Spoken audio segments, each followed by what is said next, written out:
이거 전부 거짓말 아니야? 한국 휴게소에 방문한 미국 전문가가 가장 먼저 내뱉은 말이었다. 단순히 쉬어가는 공간이 아니라 작은 도시처럼 모든 것이 완벽하게 갖춰진 모습에 그는 감탄을 금치 못했다. 간 만든 음식이 즉석에서 제공되고 주차는 자동 시스템으로 편리하게 해결되며 심지어 전망 좋은 테라스까지 갖춘 이곳이 과연 휴게소가 맞는지 의심이 들 정도였다. 이게 정말 휴게소라고? 한국이 무려 10년은 앞서 있다고 평가받은 이유, 그리고 전 세계가 경악한 이 혁신적인 시스템. 지금부터 그 놀라운 비밀을 공개한다. 나는 미국 국립고속도로 교통안전국에서 15년 넘게 연구를 해온 교통 전문가였다. 나는 교통 시스템과 관련된 이론과 데이터를 철저히 분석하고 정책을 연구하는 사람으로서 미국이 세계 최고의 교통 기술을 보유하고 있다고 믿어왔다. 하지만 그 믿음은 한국을 방문한 후 완전히 무너졌다. 몇 개월 전 내 연구소에서 한 건의 보고서가 나왔다. 그것은 한국의 교통 시스템이 미국보다 효율적이고 앞서 있다는 내용을 담고 있었다. 연구소의 국장이 나를 불러 말하길, 한국의 교통기술이 우리를 뛰어넘었다는 평가를 받았으니 직접 가서 확인해보라고 했다. 나는 처음에 이 말을 믿지 않았다. 미국이 수십 년간 발전시켜온 교통 시스템을 한국이 어떻게 따라잡았다는 말인가. 의심을 품은 채 한국행 비행기에 올랐다. 인천국제공항에 도착한 순간부터 내 예상은 깨지기 시작했다. 미국 공원과는 비교할 수 없을 만큼 깨끗한 환경, 체계적으로 운영되는 입국 심사, 그리고 자동화된 안내 시스템까지 모든 것이 효율적이었다. 하지만 진짜 충격은 공항을 나와 셔틀버스를 탈 때였다. 내가 탄 셔틀버스에는 운전자가 없었다. 나는 당황스러웠다. 미국에서도 자율주행 기술이 연구되고 있지만 공항에서 실제 운행 중인 경우는 드물었다. 그것이 이미 현실이었다. 셔틀버스는 부드럽게 출발했고 도로의 신호에 맞춰 정확히 움직였다. 나는 그제야 한국의 기술이 얼마나 발전했는지 실감하기 시작했다. 이튿날 나는 한국의 교통연구소를 방문했다. 연구소의 책임자인 서준 박사가 나를 반갑게 맞아주었다. 그는 나를 거대한 스크린이 가득한 관제실로 안내했다. 벽면에는 서울 전역의 교통 상황이 실시간으로 표시되고 있었다. 이곳은 한국의 지능형 교통관제 시스템입니다. 서준 박사가 말했다. VX 기술을 활용해 차량과 도로가 서로 정보를 주고받으며 실시간으로 최적의 경로를 조정하죠. 나는 순간 귀를 의심했다. 도로와 차량이 대화한다고요? 네. 예를 들어 차량이 특정 지역에서 교통량이 증가하면 도로 시스템이 이를 감지하고 신호 체계를 자동으로 조정합니다. 이를 통해 불필요한 정체를 줄이고 원활한 교통 흐름을 유지하죠. 나는 경악했다. 미국에서도 스마트 교통 시스템을 연구하고 있지만 아직 초기 단계였다. 그러나 한국에서는 이미 이러한 기술이 실용화되어 있었던 것이다. 그날 오후 서준 박사는 나를 서울의 한 교차로로 데려갔다. 거기서 나는 또 하나의 충격적인 광경을 보았다. 한 노인이 횡단보도를 천천히 건너고 있었다. 그런데 신호등이 자동으로 녹색 시간을 연장하는 것이 아닌가. 이건 AI 신호 제어 시스템입니다. 서준 박사가 설명했다. 횡단보도를 건너는 사람의 속도를 감지해서 필요한 경우 신호 시간을 자동으로 조정하는 것이죠. 나는 말을 잃었다. 미국에서는 보행자가 신호가 빨리 바뀌면 뛰어서 건너거나 운전자가 멈춰서 기다려야 했다. 그러나 한국에서는 시스템이 알아서 보행자에게 맞춰주는 것이었다. 다음 날 서준 박사는 나를 서울 지하철로 안내했다. 나는 뉴욕의 지하철 시스템과 비교하며 한국의 지하철이 얼마나 우수한지 단번에 깨달았다. 서울 지하철은 정확한 시간에 도착했고 역내 시설도 깔끔하게 유지되고 있었다.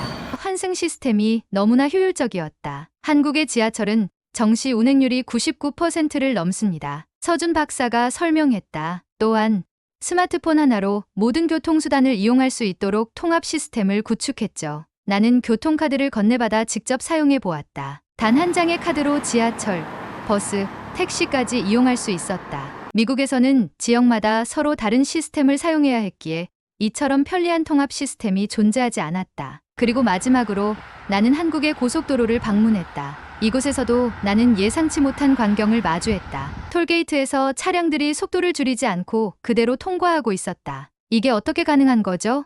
내가 묻자 서준 박사가 웃으며 대답했다. 하이패스 시스템 덕분이죠. 모든 차량이 전자태그를 부착하고 있어 요금이 자동으로 결제됩니다. 덕분에 정체 없이 고속도로를 이용할 수 있죠. 나는 또다시 놀랐다. 미국에서도 전자통행료 시스템이 존재하지만 모든 차량이 이를 사용하는 것은 아니었다. 그러나 한국에서는 거의 모든 차량이 하이패스를 사용하고 있었던 것이다. 그리고 휴게소에 도착했을 때 나는 또 하나의 충격을 받았다. 휴게소는 단순히 화장실과 패스트푸드점이 전부였지만 한국의 휴게소는 마치 작은 쇼핑몰 같았다. 깨끗한 시설, 다양한 식당, 그리고 지역 특산품까지 판매하는 모습이 인상적이었다. 이제 나는 더 이상 한국의 교통 시스템을 무시할 수 없었다. 한국은 교통의 편리성과 효율성을 최우선으로 생각하며 기술과 시민의식을 결합해 최적의 교통 환경을 구축하고 있었다. 돌아오는 길, 나는 창밖을 바라보며 깊은 생각에 잠겼다. 나는 미국이 교통기술의 선두주자라고 믿어왔지만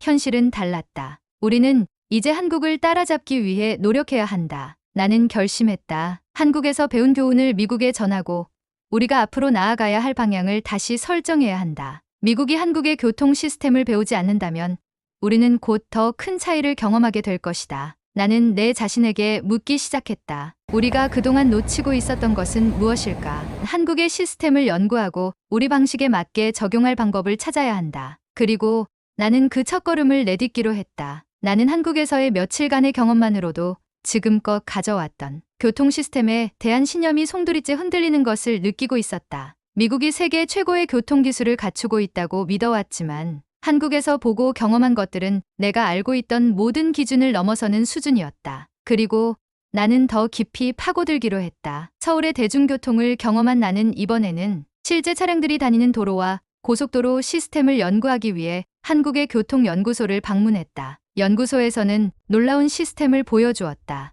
이건 실시간 교통 흐름 분석 시스템입니다. 서준 박사가 말했다. 이 시스템은 서울과 주요 도시의 모든 도로 상황을 실시간으로 감지하고 AI가 최적의 신호 체계를 자동으로 조정하죠. 나는 화면을 바라보았다. 지도에는 서울 전역의 도로 상황이 표시되어 있었고 붉은색은 정체 구간, 초록색은 원활한 구간을 의미했다. 그런데 더 놀라운 것은 이 데이터가 단순한 현재 교통 상황을 보여주는 것이 아니라 AI가 미래의 정체 구간까지 예측하여 신호등을 자동으로 조절한다는 점이었다. 잠깐만요. 나는 화면을 가리켰다. 이걸 보면 10분 후에 이 구간이 정체될 거라고 예측하고 있네요. 맞습니다. 서준 박사는 웃으며 말했다. 이제 곧 신호 체계를 바꿀 겁니다. 그리고 보세요. 정말로 몇 초 후 그 구간의 신호등이 바뀌면서 차량들이 분산되었고 예상했던 정체 구간은 사라졌다. 미국에서는 이런 시스템을 연구 단계에서조차 고려하지 않았는데 나는 중얼거렸다. 그러나 이것은 시작에 불과했다. 서준 박사는 나를 서울의 한 도로로 안내했다. 그리고 그곳에서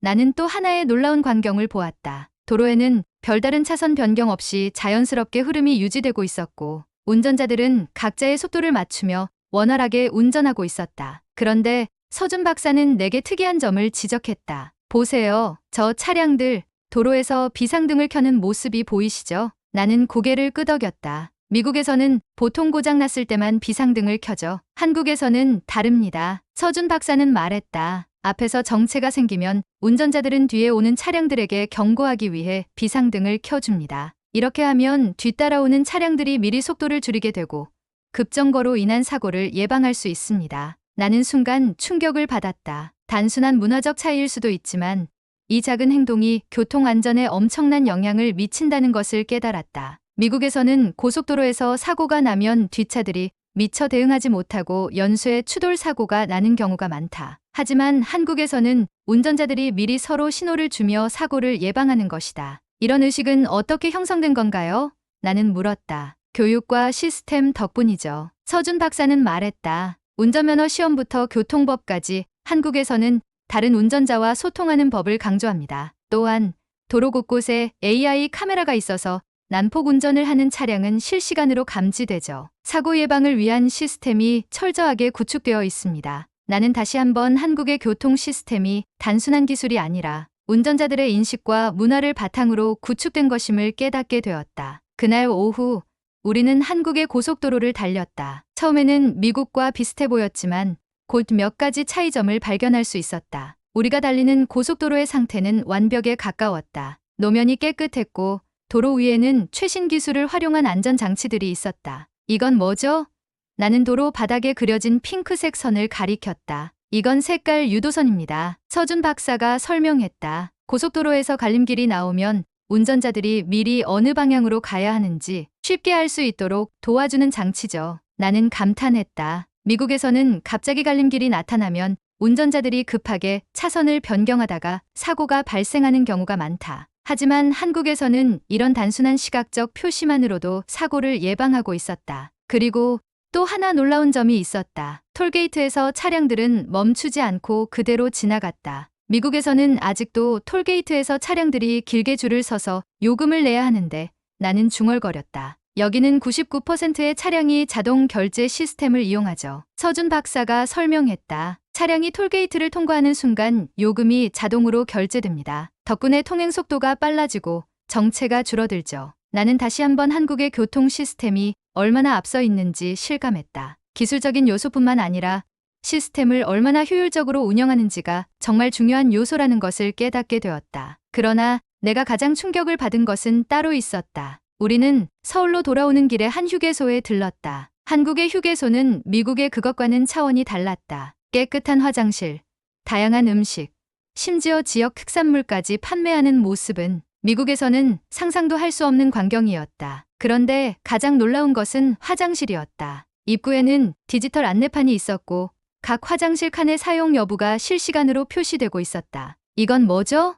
나는 물었다. 화장실 혼잡도를 알려주는 시스템입니다. 서준 박사가 설명했다. 사람들이 불필요하게 기다리지 않도록 도와주죠. 나는 순간 부끄러움을 느꼈다. 미국에서는 고속도로 화장실이 지저분하고 관리가 제대로 되지 않는 경우가 많다. 하지만 한국에서는 작은 부분까지도 신경 써서 개선하고 있었다. 이쯤 되니 나는 더 이상 한국의 교통 시스템을 무시할 수 없었다. 아니, 오히려 배워야 했다. 나는 미국으로 돌아가 한국에서 배운 것들을 전파해야 한다고 생각했다. 이제는 우리가 배울 차례였다. 나는 그동안 한국이 미국을 따라오고 있다고 생각했지만 이제는 한국이 새로운 기준을 만들고 있음을 깨달았다. 미국의 교통 시스템이 개선되지 않는다면 우리는 곧 한국에 완전히 뒤처지고 말 것이다. 나는 결심했다. 한국에서 본 모든 것을 보고서로 정리하고 미국의 교통 시스템을 개선하기 위해 노력할 것이다. 우리는 한국을 따라잡아야 한다. 그렇지 않으면 미국의 교통 시스템은 점점 더 낙후된 것이 될 것이다. 그리고 나는 그것을 반드시 이루겠다고 다짐했다. 나는 한국에서의 경험을 바탕으로 미국으로 돌아가며 생각이 많아졌다. 이제까지 우리는 미국이 교통 시스템의 표준을 만들고 다른 나라들이 이를 따라온다고 믿어왔다. 하지만 한국에서 보고 경험한 것들은 그런 나의 확신을 완전히 뒤집어 놓았다. 한국의 교통 시스템은 단순한 기술 혁신이 아니라 효율성과 안전성을 동시에 고려한 완벽한 모델이었다. 그렇다면 왜 세계는 이제 한국을 배우기 시작한 것일까? 나는 미국에 도착하자마자 교통연구소에서 긴급 회의를 소집했다. 회의실 안에는 내가 한국에서 수집한 데이터와 영상 자료들이 스크린에 펼쳐졌다. 연구원들은 하나같이 놀란 표정을 감추지 못했다. 이게 정말 한국의 교통 시스템인가요? 한 연구원이 물었다. 나는 고개를 끄덕였다. 그래. 그리고 우리는 이제 이 시스템을 배우지 않으면 안 돼. 나는 연구원들에게 한국에서 경험한 것들을 하나씩 설명해 나갔다. 첫 번째로 한국의 교통 시스템은 완벽한 데이터 기반 운영이 이루어지고 있어. 실시간 교통 정보를 반영한 AI 신호 체계 덕분에 차량 흐름이 매끄럽게 유지되고 정체가 예상되면 미리 조치가 취해진다. 우리는 아직도 고정된 신호 체계를 쓰고 있지만 한국에서는 신호등이 스스로 판단해 차량의 흐름을 조절하고 있어. 연구원들은 놀라움을 감추지 못했다. 나는 두 번째로 한국의 긴급 차량 우선 시스템을 설명했다. 한국에서는 긴급 차량이 출동하면 자동으로 도로 전체가 반응한다. 차량 내비게이션에는 즉시 알림이 전송되고 AI가 모든 신호등을 조정해 가장 빠른 길을 만들어준다. 우리는 여전히 사이렌을 울려도 차량들이 비켜주지 않는 경우가 많지만 한국에서는 이런 시스템 덕분에 평균 도착 시간이 4분 30초에 불과하다. 회의실 안이 조용해졌다. 미국의 평균 응급차 도착 시간은 8분 이상이었다. 세 번째로, 한국은 도로 인프라 자체가 다르다. 도로 바닥에 색깔 유도선을 적용해 갈림길에서 혼선을 방지하고 고속도로에서 톨게이트를 통과할 때 차량이 멈추지 않아도 자동으로 요금이 결제된다. 우리는 아직도 톨게이트에서 긴 줄을 서야 하는데 한국에서는 톨게이트 정체라는 개념 자체가 존재하지 않는다. 한 연구원이 입을 열었다. 이건 단순한 기술이 아니라 교통 철학 자체가 다르네요. 우리는 도로 확장과 차량 증가에만 초점을 맞추고 있지만 한국은 효율성과 편의성을 먼저 고려하고 있습니다. 나는 고개를 끄덕였다. 맞아. 그리고 이건 도로 시스템만의 문제가 아니야. 대중교통 시스템도 완전히 다른 수준이야. 나는 서울의 지하철을 직접 체험했던 경험을 떠올렸다. 서울의 지하철 시스템을 봐. 하루 700만 명이 이용하는데 지연이나 사고가 거의 없어. 미국에서는 노선이 오래되면서 유지보수 문제가 계속 발생하지만 한국은 체계적인 모니터링 시스템을 통해 실시간으로 열차 상태를 관리하고 있어. 그리고 환승 시스템도 완벽하게 구축돼 있어서 한 역에서 내리면 어디로 가야 할지 바로 알 수 있도록 안내해준다. 나는 뉴욕 지하철을 떠올렸다. 오래된 시설, 잦은 고장, 불친절한 안내. 미국이 자랑하던 지하철 시스템이 이제는 한국과 비교할 수 없을 정도로 낙후되어 있다는 현실이 뼈아팠다. 그뿐만이 아니야. 한국은 대중교통 결제 시스템도 통합되어 있어. 하나의 교통카드로 버스, 지하철, 택시까지 모두 이용할 수 있고 탑승 거리만큼 자동으로 요금이 계산된다. 미국에서는 아직도 지역마다 교통카드가 다르고 환승 시스템이 제각각이라 이용자들이 불편을 겪고 있잖아. 회의실 안의 연구원들은 서로를 바라보았다. 나는 결론을 내렸다. 세계가 이제 한국을 배우려는 이유는 간단해. 그들은 기술이 아니라 시스템을 만들었어. 우리는 여전히 기존 시스템을 유지하려고만 하지만 한국은 지속적으로 발전시키고 있어. 더 이상 한국을 단순한 추격자로 볼 수 없어. 우리는 이제 한국에게 배워야 해. 회의가 끝난 후 나는 연구소의 몇몇 동료들과 따로 대화를 나누었다. 한국에서 배워야 할 점이 많군요. 한 연구원이 말했다. 그렇지. 나는 고개를 끄덕였다. 그런데 우리는 여전히 자만하고 있어. 미국이 교통 시스템의 선두라고 착각하는 순간 우리는 도태될 거야. 그날 이후 나는 한국의 교통 시스템을 심층적으로 연구하기 시작했다. 한국과의 협력을 통해 그들의 기술과 철학을 배우고 이를 미국에 어떻게 적용할 수 있을지 고민했다. 하지만 생각보다 쉬운 일이 아니었다. 한국은 이미 20년 전에 스마트 교통 시스템을 구축하기 시작했지만 미국은 여전히 낡은 신호 체계를 유지하고 있었고 대중교통 개선은 정치적 논쟁거리로만 남아 있었다. 나는 이 문제를 해결하기 위해 노력해야 한다고 결심했다. 몇 주 후 나는 미국 교통부 장관과 직접 만날 기회를 얻었다. 나는 한국에서 보고 경험한 것들을 상세히 설명했고 우리는 이제 교통 시스템을 근본적으로 개혁해야 한다고 주장했다. 장관은 내 말을 조용히 듣더니 말했다. 정말 그렇게까지 차이가 나는가? 나는 태블릿을 꺼내 한국에서 촬영한 영상들을 보여주었다. AI가 실시간으로 조정하는 신호 체계, 정체 없는 톨게이트, 모든 대중교통이 하나로 연결된 시스템. 장관의 표정이 점점 진지해졌다. 우리는 지금 이걸 따라잡지 않으면 영원히 뒤처질 겁니다. 나는 단호하게 말했다. 그날 이후 미국은 한국의 교통 시스템을 참고하여 대대적인 개혁을 준비하기 시작했다. 나는 그 프로젝트의 중심에서 한국의 사례를 연구하고 미국에 맞는 새로운 모델을 제시하는 역할을 맡게 되었다. 한국은 이제 세계가 배우는 나라가 되었다. 더 이상 단순한 기술 추격자가 아니라 혁신을 선도하는 국가가 된 것이다. 나는 스스로에게 다짐했다. 미국도 한국처럼 변할 수 있도록 나는 끝까지 이 싸움을 이어나갈 것이다. 나는 미국으로 돌아온 후에도 한국에서 본 것들을 잊을 수 없었다. 처음에는 한국의 교통 시스템을 연구하기 위해 방문했지만 내가 목격한 것은 단순한 기술의 발전이 아니었다. 그것은 한 나라가 어떻게 미래를 준비하고 변화에 적응하며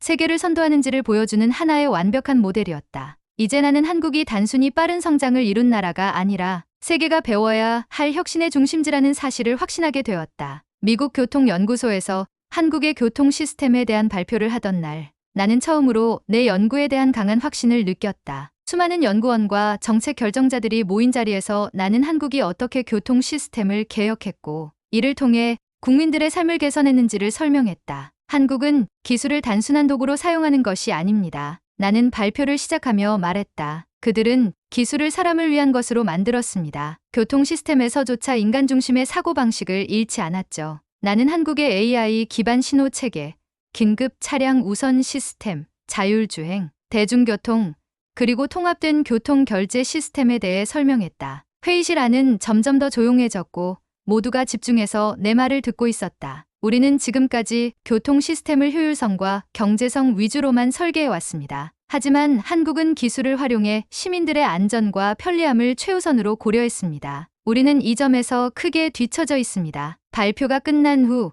한 연구원이 손을 들었다. 맥켄지 박사님, 그렇다면 우리는 이제 무엇을 해야 합니까? 나는 잠시 생각한 후 답했다. 우선 우리의 사고방식부터 바꿔야 합니다. 우리는 여전히 미국이 세계 교통 시스템의 기준을 만든다고 생각하지만 이제는 한국을 배우고 따라잡아야 할 상황이 되었습니다. 한국은 기술을 단순한 효율성을 위한 도구로 보는 것이 아니라 국민의 삶을 향상시키는 핵심 요소로 활용하고 있습니다. 그것이 우리가 배워야 할 가장 중요한 점입니다. 미국의 정책 결정자들이 한국의 교통 시스템을 연구하기 위해 전문가들을 파견한다는 소식을 들었을 때 나는 마침내 변화가 시작되었다는 것을 실감했다. 하지만 이것이 단순히 교통 시스템만의 문제가 아니라는 것을 나는 잘 알고 있었다. 나는 다시 한번 한국에서 경험한 것들을 되돌아보았다. 교통 시스템뿐만 아니라 한국은 전반적인 국가 운영 방식에서 세계적인 선도국가로 자리 잡고 있었다. 우리는 AI와 자율주행 기술을 아직도 실험 단계에 머물러 있지만 한국은 이미 실생활에서 이를 적용하고 있었다. 한국은 반도체, 배터리, 전기차, 오지, AI 등 첨단 기술 산업에서도 세계 최상위권을 유지하고 있으며 이들 기술이 사회 곳곳에서 자연스럽게 활용되고 있었다. 한국의 교육 시스템도 인상적이었다. 과거 주입식 교육을 한다는 비판을 받았던 한국은 이제 세계에서 가장 효율적인 교육 시스템을 운영하는 국가 중 하나가 되었다. 초등학교부터 코딩 교육을 실시하고 고등학교에서는 AI와 데이터 분석을 가르치며 대학에서는 창의적 문제 해결을 중심으로 한 교육이 이루어지고 있었다. 나는 서울에서 만난 대학생들과의 대화를 떠올렸다. 그들은 단순히 직업을 얻기 위해 공부하는 것이 아니라 새로운 기술을 배우고 세계 시장에서 경쟁력을 갖추기 위해 끊임없이 도전하고 있었다. 이제 한국은 더 이상 기술을 수입해서 따라가는 나라가 아니다. 한국은 세계 최고의 기술을 보유하고 있으며 혁신을 이끄는 선도국이 되었다. 그렇다면 우리는 이제 무엇을 해야 하는가? 나는 연구소에서 새로운 프로젝트를 시작했다. 한국의 성공 사례를 미국의 교통 시스템에 접목하는 연구였다. 한국의 교통 시스템을 분석하고 이를 미국의 환경에 맞게 변형하여 적용하는 것이 목표였다. 하지만 이것이 단순한 시스템 개선만으로 해결될 문제는 아니었다. 나는 한국이 성공할 수 있었던 이유를 곰곰이 생각해 보았다. 그것은 단순한 기술력 때문이 아니라 한국 사회가 변화를 받아들이고 혁신을 두려워하지 않는 문화 때문이었다. 나는 연구 보고서의 마지막 장을 작성하며 이렇게 적었다. 한국이 성공할 수 있었던 가장 큰 이유는 그들의 사고방식에 있다. 그들은 변화를 두려워하지 않았고 혁신을 적극적으로 받아들였다. 이제 우리가 배워야 할 것은 단순한 기술이 아니라 한국의 혁신 정신이다. 우리가 한국처럼 미래를 준비하고 변화를 수용할 수 있다면 우리 역시 세계의 선두에 설 수 있을 것이다. 나는 깊은 숨을 들이마셨다. 이제 나의 임무는 끝난 것이 아니라 이제부터가 시작이라는 것을 깨달았다. 한국은 이제 세계가 배우고 따라야 할 모델이 되었다. 그리고 나는 이 사실을 전 세계에 알리는 역할을 하기로 결심했다. 나는 마지막 보고서를 제출한 후 창밖을 바라보았다. 한국에서 보았던 깨끗하고 정리된 도로, 빠르고 효율적인 대중교통, 그리고 미래를 향해 끊임없이 발전하는 그 나라의 모습이 떠올랐다. 나는 스스로에게 다짐했다. 이제 미국도 한국처럼 변할 수 있도록 나는 끝까지 이 싸움을 이어나갈 것이다. 한국은 이제 단순한 기술 강국이 아니라 혁신의 상징이 되었다. 그리고 나는 그들의 성공이 단순한 우연이 아니라는 것을 누구보다도 확신하게 되었다. 대한민국의 자부심을 느끼셨다면 구독과 좋아요로 함께해 주세요.